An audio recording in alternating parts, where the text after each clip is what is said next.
Now the interview, role play, like we did earlier. Role play before you go so you were prepared for those questions, so you were prepared for those scenarios. I just spoke with a gal at Target, and they throw scenarios at you when you go in for an interview. They'll ask you, okay, you've got a customer who's got 3 or 4 unruly children in line. How do you handle that with the customer? Because the customer's already flustered. So they're going to ask you, they're going to throw scenarios and say, how are you going to handle that? Be prepared for those. Be prepared with stories. I asked you, how are you a reliable person? Give me a story about that. Give me a story of how you're a dependable person. It can be that, my neighbor asked me to babysit, and my girlfriend had tickets to a concert and asked me to go, and it was the same day.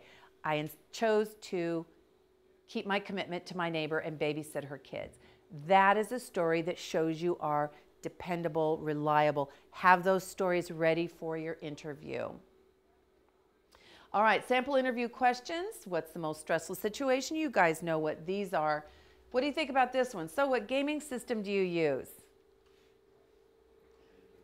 It's a trick question. It is a trick question, because what's going to happen is somebody's got you in there and you're talking about being a busboy or working in a department at a big store, and all of a sudden they're like, what gaming system do you use? And all of a sudden it's like, oh, Xbox, Call of Duty, I'm online, I got this great group of guys, and you're going to get all animated about that. What are they going to think? Gamer. You're going to be up until 4 o'clock in the morning. You're not going to be showing up to work, and if you do, you're going to be like, crazy.